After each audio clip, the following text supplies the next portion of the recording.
Hi class, this is Dr. Shahada, and in this video I'll be going over Chapter 11 on government health insurance programs, which means that we'll be going over Medicaid, CHIP, and Medicare.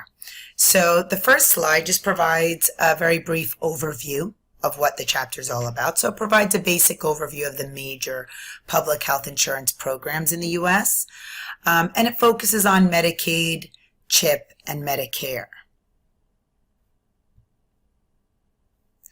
Now, before we really delve into the governmental insurance programs, I just want to make sure that you understand both of these terms. First, the term of entitlement, which is everyone who is eligible for and enrolled in the program is legally entitled to receive benefits from the program. And the second term on the slide is block grants, which is the defined sum of money, often from the federal government to the states, that's allocated for a particular program over a certain period of time. So beneficiaries may be refused service for lack of funds or other reasons, so there's no legal entitlement to the benefits. Now the next slide, we begin covering Medicaid. Now let's start from, so during the Depression and World War II, the U.S. had no funds to really start a universal health care program, which has been an issue that's been discussed for many years. Now, as a result, a private sector system was developed that did not provide health care services to all citizens. However, the government's role of providing health care coverage evolved as a regulatory body to ensure that the elderly and the poor were able to receive health care. So this is what led to the passage of the Social Security Act of 1935 and the establishment of Medicaid and Medicare programs in 1965, which mandated government's increased role in providing health care coverage. Also, the State Children's Health Insurance Program, now known as CHIP, which is Children's Health Insurance Program, was established in 1997 and reauthorized by the Affordable Care Act through 2019 with extended funding through 2015.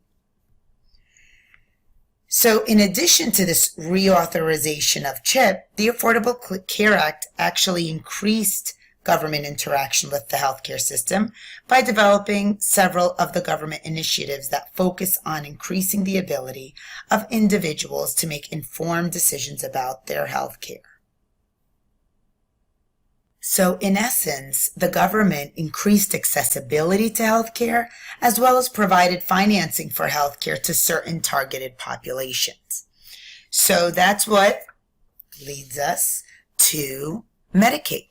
Now, I do want to mention that Medicaid and Medicare are entitlement programs. So if you remember the terms that were noted on the last slide, something to remember that Medicaid and Medicare are entitlement programs, while CHIP is a block grant program.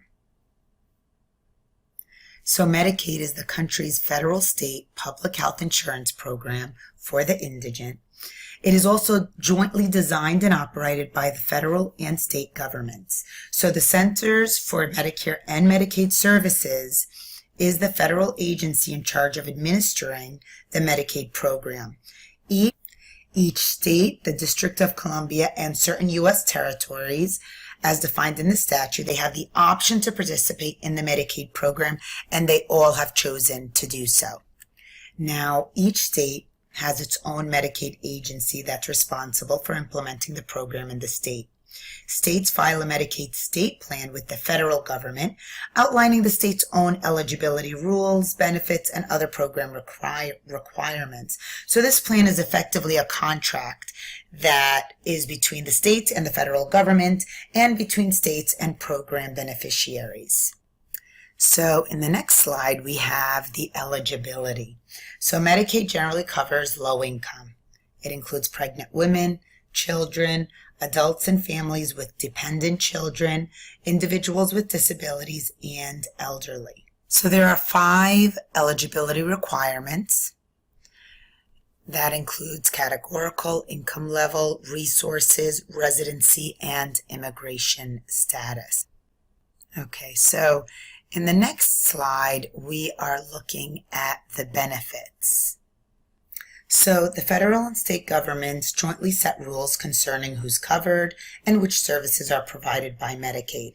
The federal government also outlines which populations must be covered. So those are the mandatory populations, and which ones may be covered, which are optional populations. And then they also have benefits that must be covered, as well as those that are optional. So you have the mandatory benefits as well as the optional benefits. In general, states must cover mandatory populations and benefits, and they may choose to cover any combination of optional populations or benefits. So this includes the choice not to offer any optional coverage at all. Also, states may seek a waiver from federal rules, allowing states to experiment with coverage and benefit design while still drawing down federal funds to operate their program. Almost 1/2 of all Medicaid beneficiaries are children, while adults account for about 27% of enrollees. And the disabled and elderly make up the remaining 1/4. So approximately 10 million people are called dual enrollees or dual eligible elderly. So what this means is that they qualify for both Medicaid and Medicare. Although most dual enrollees are eligible for full Medicaid benefits, a small portion of them receive only premium and/or cost-sharing assistance to help them pay for Medicare, not full Medicaid benefits. And there is also a video that covers Medicaid in this week's module. Now I'm going to jump to the Children's Health Insurance Program, also known as CHIP. All right, so in 1997, the Congress created the State Children's Health Insurance Program, which was as a $40 billion 10-year block grant program. It was included as one of the titles of the Social Security Act, and it expired in 2007. Then there were two versions of like a reauthorization act that were brought forth.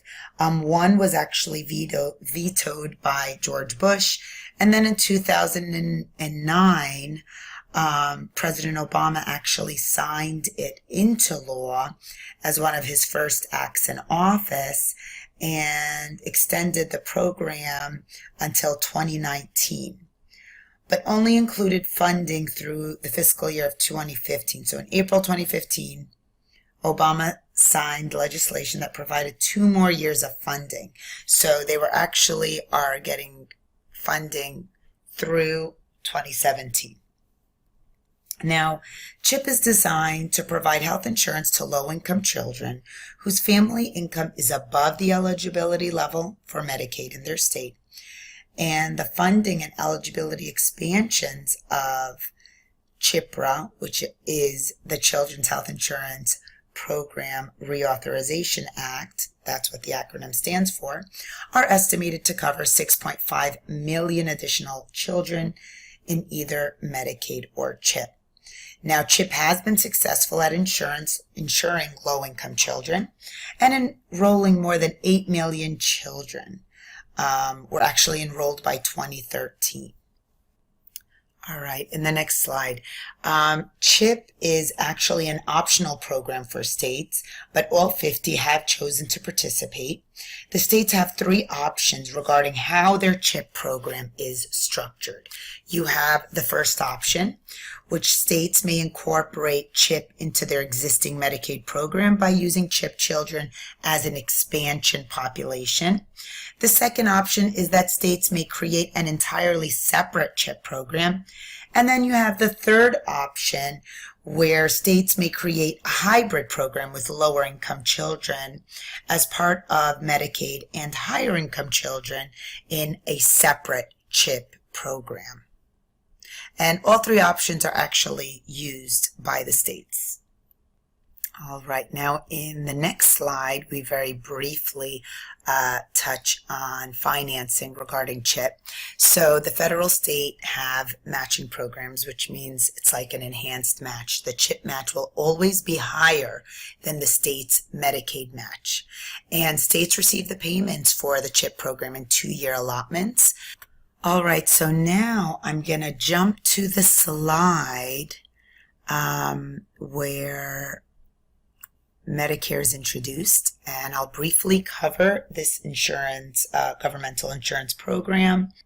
All right, so the Medicare program, which is also referred to as Title 18 of the Social Security Act, finances medical care for 3 groups of people.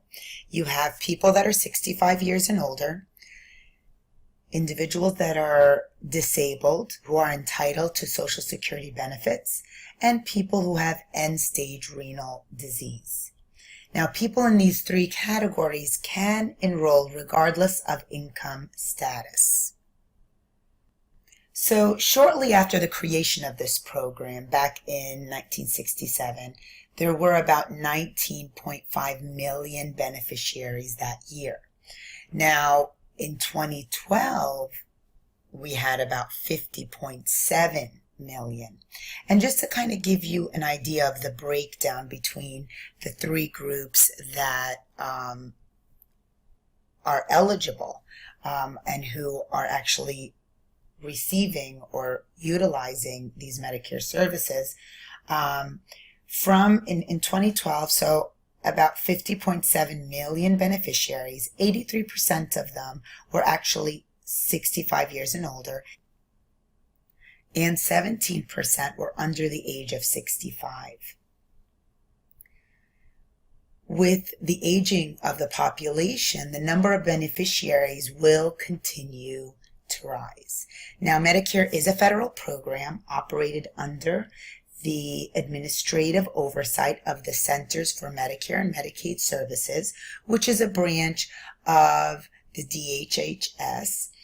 And because it's a federal program, eligibility criteria and benefits are consistent on a national level here in the U.S. Now, in 1997, the Balanced Budget Act of 1997 actually established an independent federal agency.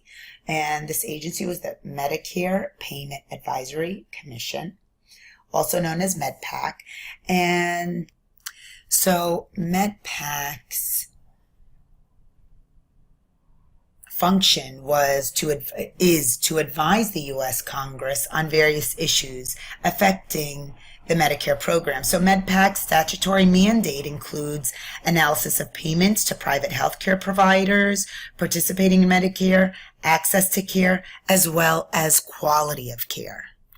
All right, so now I'm going to jump to slide 27, and I'm going to briefly go over the 4 different parts. Well, first we have Part A, and this is the hospital insurance portion, and everyone is entitled to Part A benefits regardless of the amount of income and assets they may have. Now, Part A covers inpatient services for acute care hospitals, psychiatric hospitals, inpatient rehabilitation facilities, skilled nursing facility services, home health visits, and hospice care. Now, it's financed through a trust fund that's funded through a mandatory payroll tax, and deductibles and cost sharing are paid by the beneficiary. Then you have Part B, which is the supplementary medical insurance. Now, this portion of Medicare is a voluntary program financed partly by the general tax revenues and partly by required premium contributions. Now, it is estimated that beneficiaries bear approximately 25% of the cost of premiums. Generally, taxes subsidize the remaining 75%.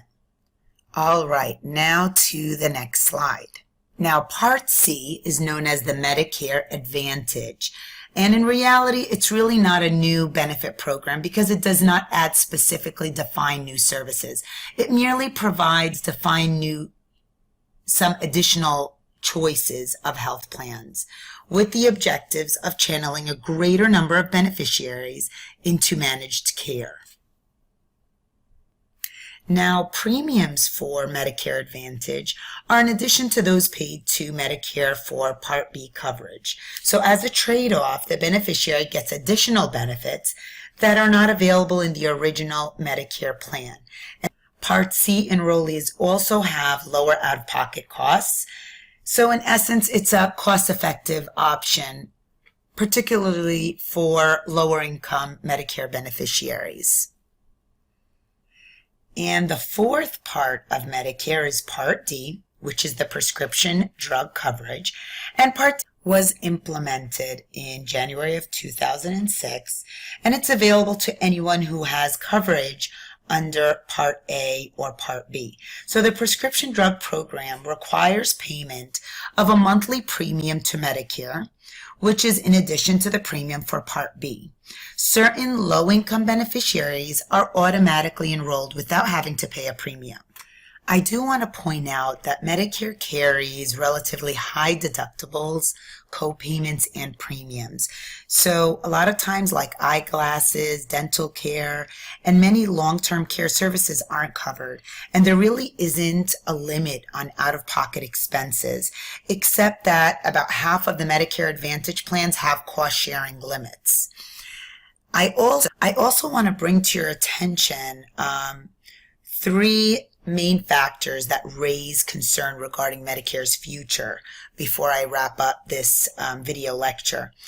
One is that the cost of delivering health care continues to grow at a rate faster than the rate of inflation in the general economy, which is something that I'm sure you're all aware of. Second, the aging population will consume a greater quantity of healthcare services because our aging population is growing. And last, we have a workforce that is shrinking, and wage increases to support payroll tax revenues are smaller than the rise in medical inflation. And that pretty much wraps it up on what I wanted to cover for this video lecture. I know in this presentation there's a lot of slides that I didn't go over. I just wanted to give you the general gist of the primary three governmental insurance programs that are covered in this chapter. Make sure to read the chapter and review all the slides. And if you have any questions, don't hesitate to let me know. All right, everybody, take care. Bye.